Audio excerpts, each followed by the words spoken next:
Because some Yes. people might be like, oh, guys, thanks so much for going live. I'm not going to make the show, but this is awesome. Just you saying hi to me made my day. That person may turn around and spend $35 on a sweatshirt that you're selling just because they couldn't make it to the show.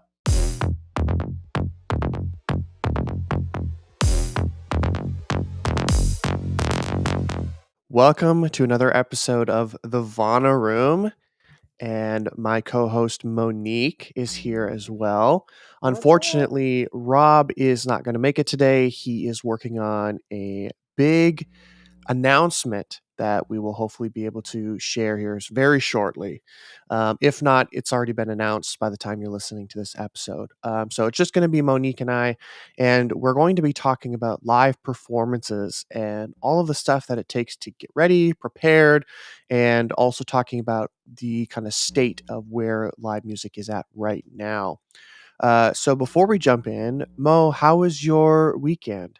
Did you That do was anything good. fun? Not really, just kind of hung out around the house. I got some house projects I'm researching before I try to do it myself and hopefully not have to call a professional in to do it. So, Yeah. yeah, pretty chill weekend. Nothing too exciting. How about you? Cool. Yeah, I've got my brothers are here this weekend, Oh, so cool. we've been running all over LA, doing college tours and looking at apartments and all that stuff. So I we love are, showing people around when they visit. I realize that's when I realize how excited I am about my town when yeah, other people come to visit. Usually I'm like, meh, yeah, whatever. But then people come to visit and I'm like, oh, I got to show you this and I got to show you that.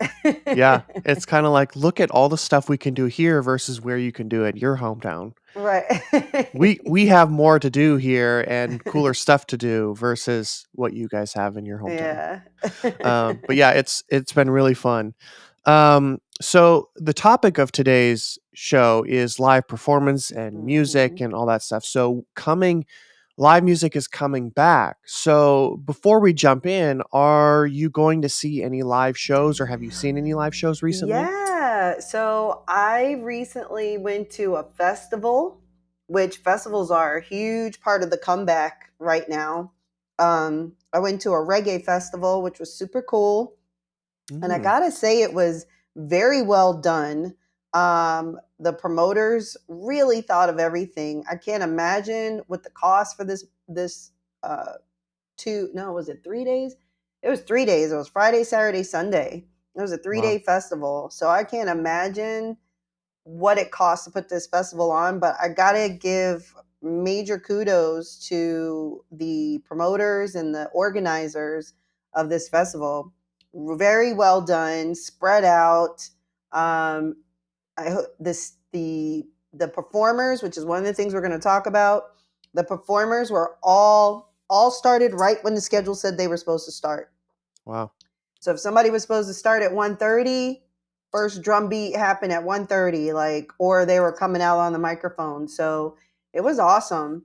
And I've seen some small local shows. A lot of local performers are also getting their opportunity to come back out and do some shows. And, we're here in Florida, so the weather Mhm. here lends itself to some great outdoor opportunities. So you're not limited to being indoors. And I don't know about you guys out there in California, but some places are still being kind of strict with COVID restrictions. But Florida is wide open. Yeah. But, the outdoor opportunities really lend themselves to people being a little bit more comfortable attending shows. So it's been really nice. There's a lot of stuff going on here. So how about you? You been to any shows? Yeah, I went to a show with the EDM.com team. We went to Mm, see Don Diablo, who's one of my favorite DJs, producers. He performed at the Hollywood Palladium for like 4 or 5 hours. He had a set. And I was like, that wow. seems extensive for a DJ set. I was thinking he would perform for like an hour, hour and a half, but he was Yeah. going for 4 hours. And that was really fun. The Hollywood Did Palladium somebody is open for him? no, not that Oh, I know of. We got there at like 10. We went and had drinks first, and then we got there at 10, and he was on. So wow. Okay. he was going. And then in a few weeks, I'm going to this place in downtown LA called the Wisdome, and it's Mm, literally half of a ball or a dome, and it's lined with LED screens, and Ooh. they're performing music. It's like a Daft Punk cover band called One More Time, Oh, and you gotta get some video and footage and put it up on the Instagram. yeah, I will. I'm definitely going to get some footage. I'm interviewing the founder of the Wisdom after Oh, for sweet. EDM.com. But yeah, it's like this big dome with a lot of lighting, and they play music. So I'm really excited to see how immersive that is. I've never been to a show where it's Wow, like that literally sounds covered in really lights. cool. Yeah, That sounds yeah, cool. I'm really excited for that. Um, And you and said then it's a Daft Punk cover band? yeah, they're called One More Time. They're apparently like That's one of the best cover bands of Daft yeah, Punk. I did. Please definitely send me some foot or post some footage. I definitely want to see that for sure. Cool. Yeah, yeah. I'm excited. I've heard good things about it so far, so I'm really excited to check that out. Other than that, I'm not really sure past that. I think there's so many shows coming up that Hmm. it's like overwhelming to see what's coming. And now we're entering festival season, so Yep. it's like I'm getting hit with festival notifications. It's like, oh, this person's performing here, this person's performing here. There's a Hmm. live stream here, and we're still embedding uh, pre-COVID stuff for during COVID, like live streams, and this person's performing on Twitch, and this one's got an exclusive live stream on Facebook, and on top of the actual live performances. So it's kind of inundating us with everything live performance, which is great. It's great to see it come Hmm. back, but it gets And overwhelming it's with all the also, shows. kind of segueing into our conversation about live shows. Well, Yes. I'm going to start with what's something you just said, which is if you are an artist and you're looking at getting yourself out there to start touring or performing locally, I think the live stream is a great option, certainly a revenue opportunity if done correctly. But and I'm not a technical person, so my caveat to um, bringing this up is make sure that you have the right technical people working with Hmm. you if you're going to stream, and please look into all the legalities and make sure you have the proper licenses if necessary. If you're performing all original music, great. You don't need any, permission with regard to other artists or songwriters, rather, performing other people's songs. So if you keep it all original, you're straight. You're good to go. Other than that, I would make sure you're dealing with the proper legal professionals or management that knows what needs to be put into place so you don't create a bigger problem for yourself with any copyright infringement issues. Yeah. But I think these shows that are including streams, I think it's cool for the people that are willing to watch a stream. I personally like the experience of being at a show. So, to that, I would say if you're an artist, you want to create a show. Like, I want artists to stop thinking, I'm just going to go on stage and sing these songs. They need to, this is my opinion, this is just my opinion. It needs to be an experience for your audience, especially now more than ever, Hmm. because we're coming out of the pandemic and people have been sitting home and they've been watching enough streaming, listen, they want something that's going to make it worth coming out of the house. So if you're streaming, I would say make that show so immersive and amazing that the people who just saw it on a stream are like, you know what? I'm going to the show. I'm just going to take my chances and go to this show. Hmm. So, that's something I would like to see artists consider is really sit down and work with a creative director, maybe somebody who really has a great sense of vision, if it's not you, but somebody with a great sense of vision to help you put together a show that will make people want to spend the money to come see you. Hmm. Yeah, I love that. I love that. That's really good examples. And I think one thing that live streaming has provided and given us is a lot of times if you live in a rural part of the country or the world and you're not in a major hub and it's 4 hours Hmm. away to get there, live streaming is a way for you to attend that concert from the comfort of your own home. And it's Mhm. usually cheaper, it's more affordable. You don't have to spend money on gas, a hotel. Mhm. Tickets are usually maybe a little bit cheaper, but that experience can still be attended and leveraged from the comfort of your own home, which I Mhm. love how live streaming has done that. And there's so many great Mhm. platforms out there that have really focused on that. And YouTube is always really good, but there's also experiences out there where now they're becoming metaverse experiences, I was and just about to say, yep. whole other ball Mhm. game. Yeah. But And we're again, getting the bill for that is high to do something like that. So as cool as that whole concept may be, keep in mind that that's very expensive to make that happen. yes, but the experience is it's like how Mm, much are you willing to pay or for that experience, for right. that, and then for your fans to experience that. Mm, The metaverse is still in its early ages, so I think putting on a show like that, and if it's done really, really well, it will be one that they'll remember forever. Um, yeah. And if you but work with the right company, you can really, so like one of the things I talk about are your whales, your dolphins, and your minnows, right?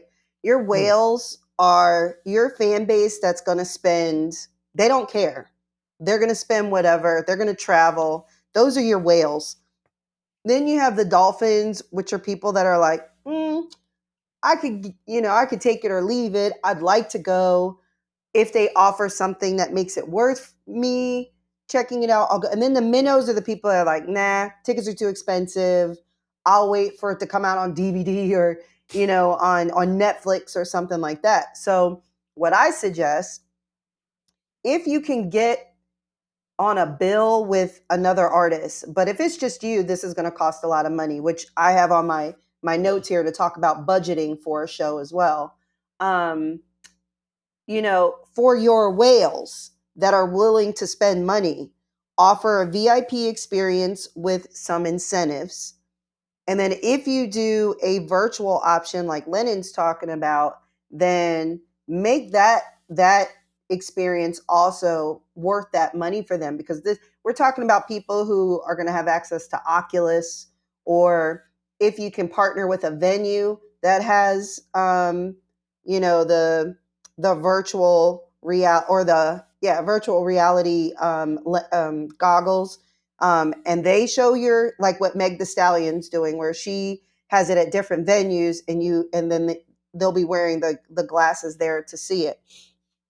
You can do that for your whales, and then for your dolphins, offer a regular streaming experience, like just stream it, kind of like a UFC fight. You pay $100, stream it at home. It'll look cool. Won't look as cool as if you were willing to spend the money to get the virtual reality glasses, but you can still, it'll still sound good. At least give them good sound. Good sound should always be a part, no matter what tier. You know what I'm hmm, saying? Because yep, if it sounds like crap, people are going to think, well, it sounds like that in person.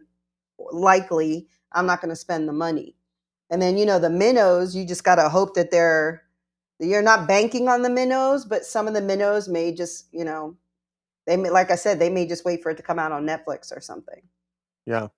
That's a good point. Hmm. So you talked about offering VIP experiences. Could you elaborate on like what, or give a couple examples of what an experience would look like? I mean, so that VIP experience, you want to be consistent as much as possible if you're touring and you're doing it across venues. But if you're only doing it like one time or just a couple places, one of the things that has to be considered, and usually this is whoever's promoting the show. So obviously we're talking to more up and coming artists, but I'm just trying to plant that seed so artists are thinking about this so they can talk to their management, because as an artist you need to be a part of this process. These are your fans. They're not Yeah. your manager's fans, they're not your agent's fans, your fans. You must put yourself in the middle of the process of what is being offered to your fans. If you're just being greedy and you're just going to make it about the money, it's not going to work out for you. And your fans will turn on you and they'll slowly diminish. So what I'm talking about are for the artists that are independent right now, looking to up their game on their tour and everything like that. So when we talk about offering the VIP experience, it's also going to depend on what the occupancy is for your VIP space. Mm. So if it's a small, intimate thing and you're only doing maybe like 50 or 100 people in VIP, part of what you offer might be a meet and greet, a limited edition t shirt. I'm trying to think what we got. What did we get for our VIP? We got a t-shirt. Oh, I know. We got a t-shirt. I should have brought the badge. We had this really cool badge, right? And there were 5 little tear off drink ticket things on there. So Mm. we got 5 free drinks with our VIP ticket, a t-shirt, and our own VIP section, which had really cool viewing areas that we could be in. Um, and then one of their sponsors had a big bus that had AC in it and a million USB chargers so you could charge your phone. That wasn't offered to the rest of the participants. They had to pay for lockers if they wanted to charge their phone. This was part of our experience as VIP. So to me, it was worth it. I mean, the bathrooms weren't any different, but we did have our own bathrooms back there. But which is a big deal for me because I'm not a fan of porta potties, but it is what it is. But they did a good job. They had so many that you didn't run into that gross experience. But Hmm. so anyway, my point is like depending on the capacity and what you're able to offer, that's stuff to think about. Can you do a meet and greet with the people who are willing to pay more money with their ticket? And you just make it a package deal, because if you do too much a la carte stuff, that's a pain in the butt for whoever's doing the accounting. Yeah. That means you got to have more wristbands for the different experiences. So this particular festival had the VIP. You could buy a ticket for the whole weekend, or you could buy a per day ticket, like they kept it really simple. And so if you wanted a ticket for just this day, it was this amount of money. And if you wanted the VIP experience for just this day, it was this amount of money. We got the VIP for the whole weekend. So ours was a little bit more expensive. But to have that for the weekend was awesome. So your VIP experience should be something that your fans will appreciate. So it's really important to know the demographic of your target audience. Who are your fans? If you can't answer that question to somebody in the music industry, if somebody asks you, what do your fans like? Where do your fans shop? Where do they eat? Like, Hmm. are they beer drinkers or are they whiskey drinkers? You should be able to know the real basics of your audience, you know? So that is going to help you figure out what experience to create as far as VIP is concerned. So hopefully that answered your question. Yeah. I think, too, as you're going through and you're coming up with VIP experiences, put yourself, there might be a little bit of bias here, but put yourself in the shoes of, would I purchase this VIP experience Mm-hmm. myself? Am I getting my money's worth? So, Mm-hmm. Mo, you explained that you feel that it was worth it. Oh yeah. So, a lot of times, sometimes there's those VIP experiences where you spend an extra $300 on a ticket and you walk away and you're like, I Mm-hmm. don't feel like I got my money's worth. I could have just bought Mm-hmm. general admission. Mm-hmm. That's not what you want because that's going to prevent a VIP future Right. VIP from purchasing Right. another one, and they're most likely going to spread the word and say, the VIP isn't worth Mm-hmm. it. Mm-hmm. And if we've learned anything in marketing, word of mouth is the best form of marketing. So Mm-hmm. be very cautious of that. Get some feedback. Um, put yourself in the shoes of an attendee. Would I purchase this and would I enjoy it? Or what else would I want? What else would be too much? And Um, make sure it's in the price point of your audience. yeah. Again, going back to knowing the demographic that is out there coming to see you. Is this in their price point? Can they afford it?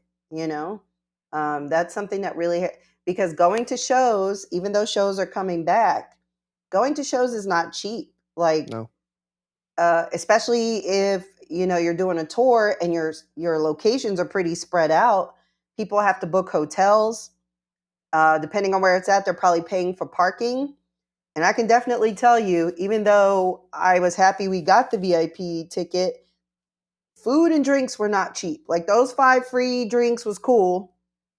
But remember, we were there for 3 days. 5 drinks goes really fast in 3 days. You So didn't spread them out over 3 days? how are you going to spend? Oh, come on. You can't even get a buzz on that. Weak drinks. Yeah, watered down. I mean, and obviously part of the psychology is to get you to spend money on, more drinks, which I did. Yeah. And food, because you couldn't bring food in there with you. So you had to buy the food, and the food wasn't cheap either. So you really had to be strategic and budget yourself. And I want to talk about budget too, coming out of this discussion, because it is a budget thing on both sides. You Yes. have to budget your show, and you also have to think about the budget of your audience. You don't want to break their back just to get them to come see you one time, because they're gonna miss you next time around, because they're making up for the last time that they came to see you. So yeah, you definitely want to be mindful of that. But the budget, if you want to go ahead and we can start that conversation. Yeah, let's do budgeting, because I think that's a perfect segue into that topic. So if you're gonna do and hopefully y'all know this already, and if you don't know this, you need to sit down and start thinking about it. If you can't afford a team right now, this is business 101. It's not even just music industry, it's just business 101. If I were going to take a business trip somewhere, I need to budget that trip. Where am I going? If it's a music conference, how much is it costing me to get into the conference? Where am I staying? Do I need to take a Uber? Which was another thing about that festival, is we had to take a Uber because everything close to the venue was booked or way too expensive. Yeah. So our hotel was about 15 minutes away. So, when, if I'm taking a business trip, these are things I have to consider. Am I staying somewhere where I can buy groceries, or am I eating out every day? Put myself on a diet for 3 days and just eat a big lunch or a big breakfast and pass it, like, you're really trying to figure this out. You need to be doing the same thing for your show. So if you are going to plan a live show or a mini tour, right? If you're just going to stay in your state, even, you got to factor in your gas, right? Are y'all using an existing vehicle that one of you already owns, or are y'all going to rent a 15-passenger van? Gas, is everybody chipping for gas? So you got to figure out what your gas is going to look like, as far as how many times you're going to have to stop, to fill up, that sort of thing. Food Insurance. Insurance. Yep. Food along the way, there and back. Like, you got to remember, everything's going to be times 2, because you got to go there and then you got to come back. Yep. So you got to keep that in mind. So budget out your trip and bust out a map and look at the logistics. You might pass a city on the way down. It might make more sense to stop there on the way back than to hit them on the way down, So look at a map and figure out what's the best route for this tour that you're trying to do, so you can, and pay attention to your analytics. Where is your fan base? Make sure you're going to places where you actually have people who are going to spend money to come see you. Otherwise, it's not worth it. Like, this is the whole part. It's not even just the logistics of the travel. It's connecting with the venues or whoever's booking for those venues, because they need to make money too. They want an audience that's going to come in and spend money at the bar or buy food, waiting for you to come out and perform. So you got to look at your look at your analytics. Where's your audience? And then map out your tour. How many of you are going? How much? And a lot of people don't realize this, but if you're carrying a lot of stuff in the vehicle, you're not going to get as good of gas mileage. So are y'all taking one vehicle or two, and how many people and how much stuff you got in there? You know what I mean? Mhm. Do you have, hopefully y'all know how to do your own costuming, your own makeup and hair or wigs, whatever you're wearing, whatever your costume or show gear is. Um, if you're not at the level where you can have a staff to set up your stuff, Mhm. that's going to be you. You know, you are going to be your own roadie, so to speak. And you got to, don't be a diva. You know, I've done stage managing and I'm not a fan of these bands that, okay, you have a nice following, but don't show up to the venue and, you know, act like a rock star to the people that are there to work and try to help. Like, Mhm. honestly, if you're not at the major level, those people are not being paid enough to deal with your nonsense. So No. remain humble in this process, Yeah. but definitely sit down and put your budget together. So, what I recommend you do is before you start pricing, just make a list of the items: gas, vehicle, insurance, like Lennon said, and not just insurance for the vehicle. Are your instruments insured? Yes. Don't assume that because you have your instruments insured on your house or your apartment that that gear is being covered when you leave, because it may not. Your And, policy may not be covering your gear. and don't assume that your car insurance will cover your instruments either. Yes. It's Yep. worth asking. You can Mhm. always ask an insurance agent, double confirm, and if they Mhm. do, great. You might be able to do an add-on to the policy for a short period of Right. time. If not, Exactly. you need to buy an additional policy that will cover the instruments specifically, but they won't Correct. cover the vehicle. So you've Right. got to make sure that these kinks are ironed out, because God forbid that you get into an accident and you lose $50,000 worth of gear. No insurance company is Or just it going to gets be, stolen. I've seen that or gets happen to stolen, bands. or They're gets they're stolen. st- they're staying at some seedy motel on off the highway somewhere, and somebody in the middle of the night steal their stuff out of a trailer or whatever. Hmm.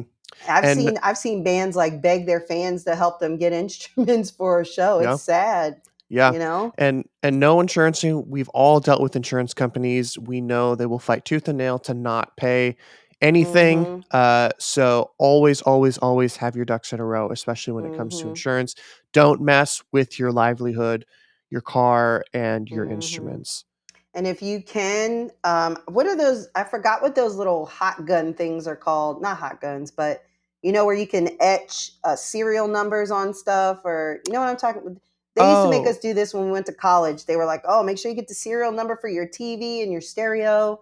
So if there's something, I'm not a musician, so I don't know. But if there's a way, if there's some kind of number on your guitar or whatever, or something really unique about it, make sure you document that. So if you have to file a police report, you have all that information in a document. You have serial numbers, you have description, or pictures are even better. And yes. then that way they can start looking at pawn shops to see if somebody tried to take your gear in there or whatever, you know.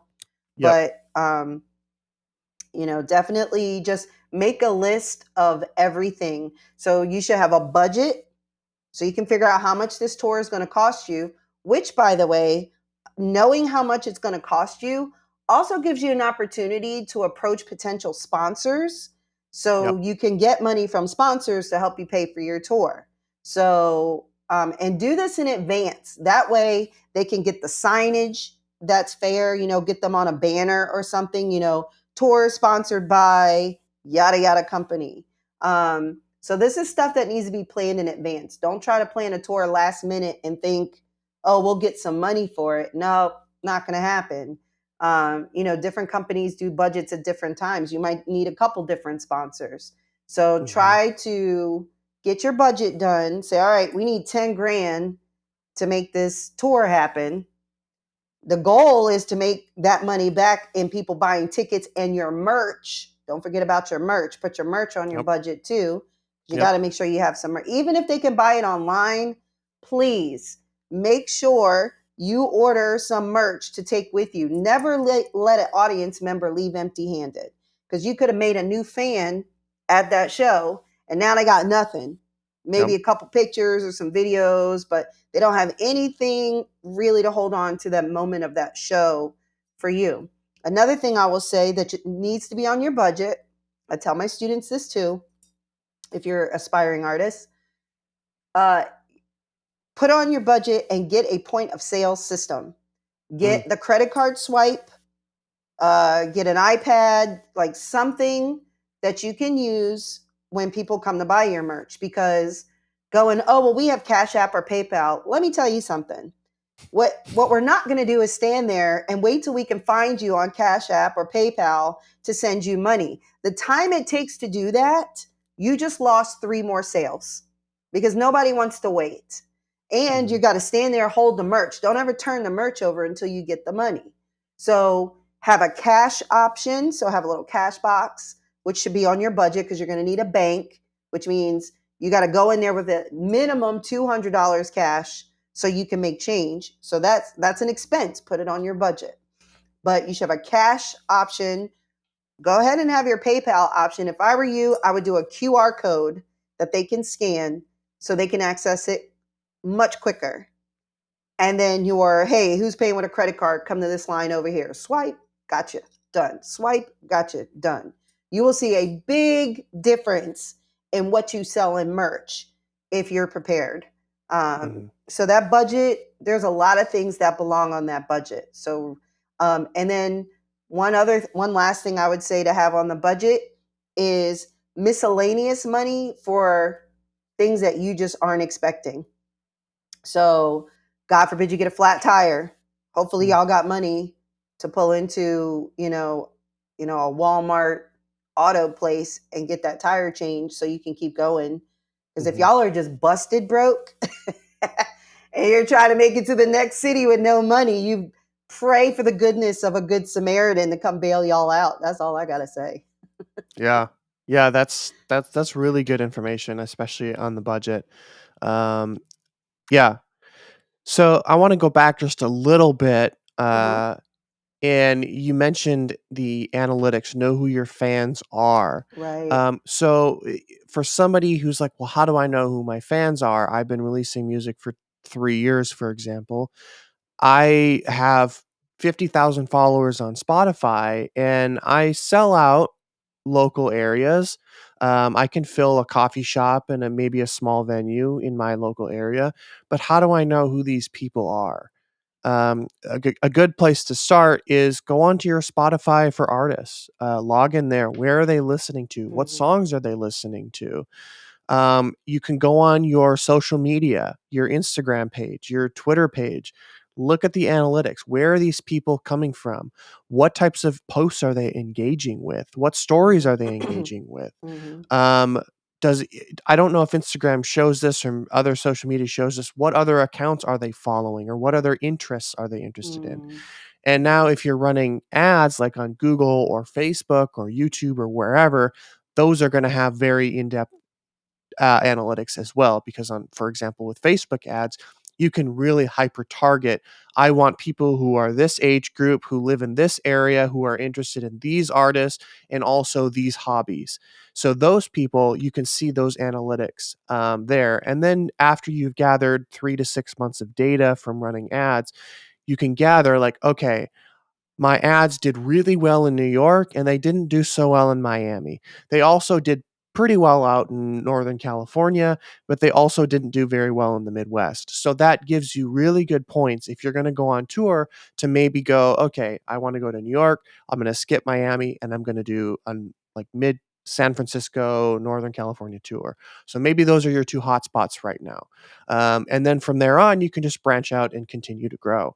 But those are points of interest that you can take. And then it Hmm. also gives you, as you look at those analytics, what are they interested in? That may give you some ideas for merch.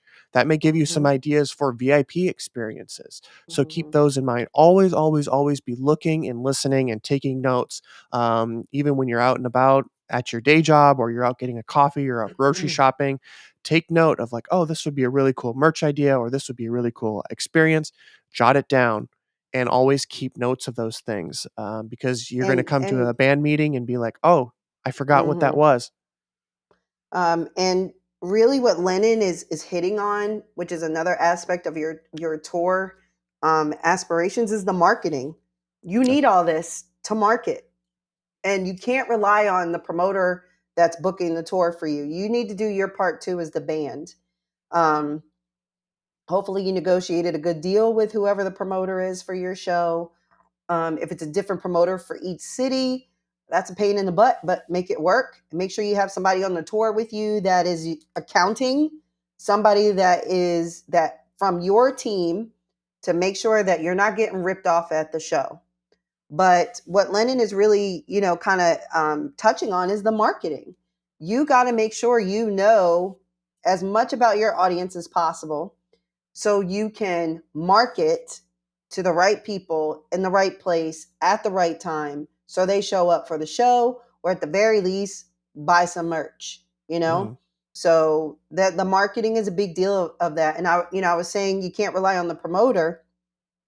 You should be pushing stuff on your pages too, doing lives, telling people, hey, we're going to go live from the road, on our way to such and such city.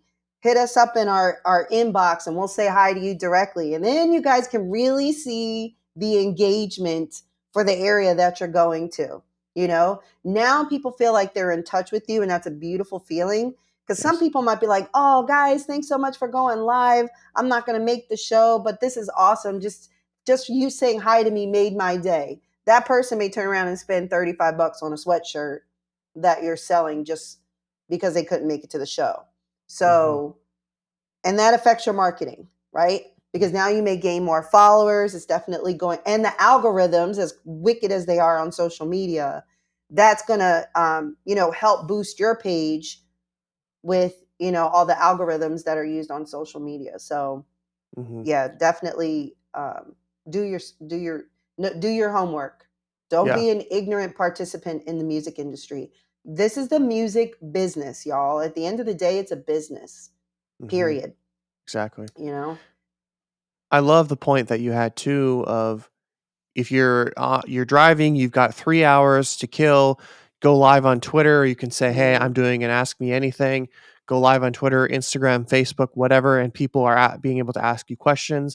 And you get somebody that says, "Oh shoot, I'm working or I'm unable to make tonight's show, but I really appreciate you saying hi."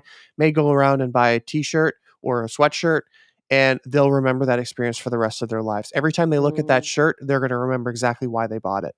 And then for sure there's a much higher chance that the next time you are in their area, they will make an availability to go to your show. And they may buy another t shirt and they'll buy your tickets and they'll buy drinks and they'll buy all kinds of stuff when you get out there.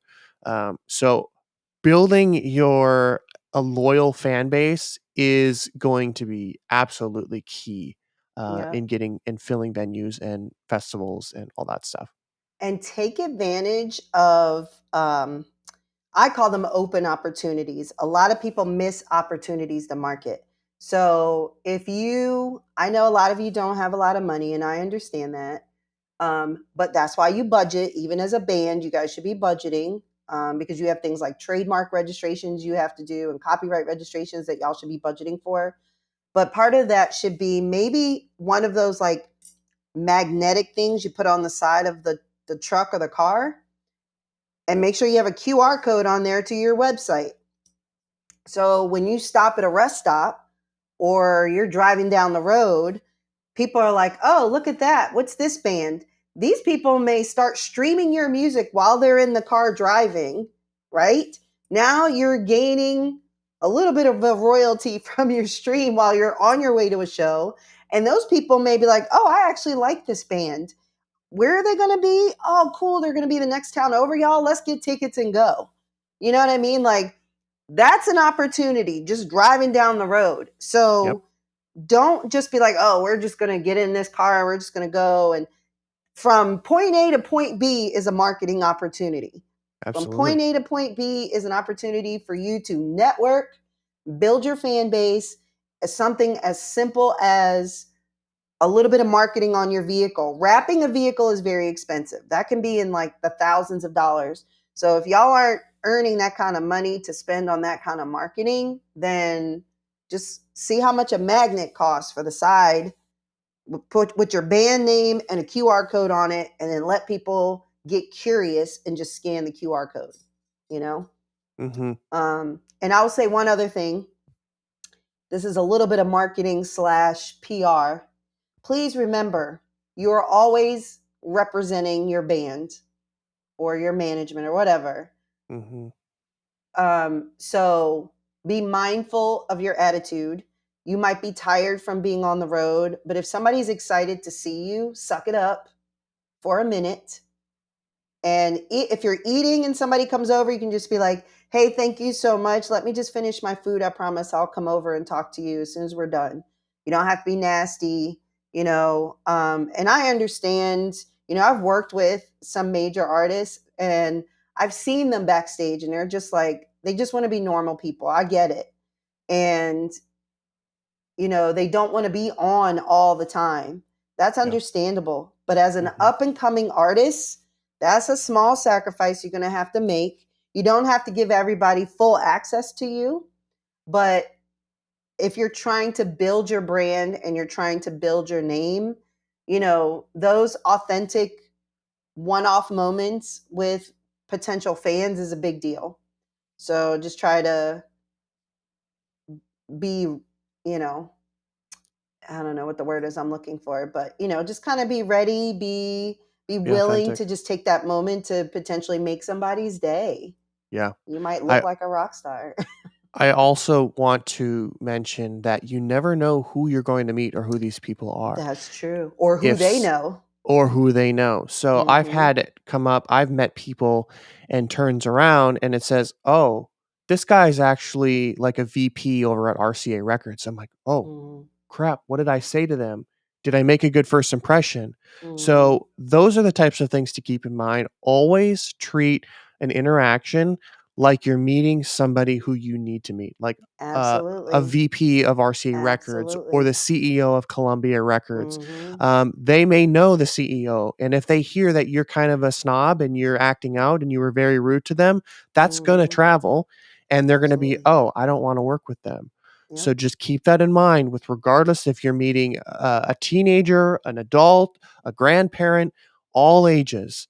Keep in mind these people know people and word gets Mm-hmm. around. So be very Absolutely. careful on what you're saying and how you're treating people in the music business because it may seem really big, but it's actually very small on the inside. There have been Mm-hmm. numerous times where I've met up with people and they're like, "Oh, do you know this person?" I actually do. I worked with them on a previous project. That's happened many, many times. Mm-hmm. So keep that in mind as you're networking and you're meeting fans and traveling to different areas on your tours. And just even if you're not in band mode and you're out grocery shopping and somebody recognizes you, Mm-hmm. always treat them with respect. Don't be rude. Don't be snobby. You never know who that person is, Because bad news travels faster than good sometimes. And unfortunately. people are really quick to share good and bad experiences on social media.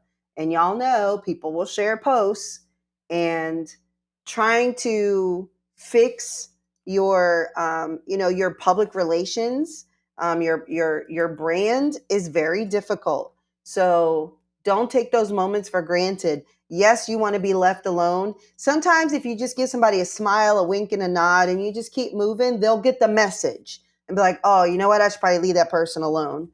Don't give them, you know, resting bitch face or stank eye. They may not appreciate that very much. You might scare somebody's kid or Yeah. whatever. Just, you know, just give them a quick wink and a smile and do one of these and just keep it moving. And then if you see them out in the parking lot, you can go over and just be like, thank you so much for letting me finish. You know, did you want to take a picture or, you know, whatever. um, People appreciate that sort of authenticity, if you will, during those Hmm. moments. Hmm. So Lennon, I think we gave them a lot to chew on. Yes, I was just gonna With say. just a little bit, I think we need to do a part 2 to live performances, Yes. and we will then get to talk to you guys about making sure you have your stage plots together, your writers. So, because those are going to take a while too. Your one sheets. And your one sheets, yeah, definitely the one sheets for sure. What do you think? You think we should leave them hanging, let them figure out their budgets first? Yeah, I think we should leave them hanging. Another thing I want to add is in a coming episode, we're going to talk about the SWOT analysis and SMART goals, Yes. which will Yep. factor in really heavily to the information that we shared today, especially when Yep. you're budgeting. You'll be able to Mm-hmm. find out what your strengths and your weaknesses are and really kind of hone in. And we're going to do that episode, I think, next week, probably. And then, so that information you'll have, and you can go back and reference both that one and this one. So you can have a really strong SWOT analysis and then a really strong budget as well. And then we'll definitely do live performance part 2 as well. Because Yes, that'd be awesome. we barely scratched the surface We on what we did wanted to just, I think discuss. we covered like 2 or 3 things and that ate up most of our time, but I mean, that should tell you guys something, like, it's not as simple as it seems, but it can be done. And 2 things you guys will hear us repeat in just about every episode is organization and Yep. research. Yep. Like making sure you have taken the time to get the knowledge. And that's why we're doing this podcast, is to help you guys out and help you make sure that you're getting everything that you need. So by all means, take notes, reach out to us. You guys can email us, you can hit us up on social media. All of our connectivities are down there underneath the video somewhere. Yep. So just hit us up. And if you guys have any questions, just let us know. Yes. Cool.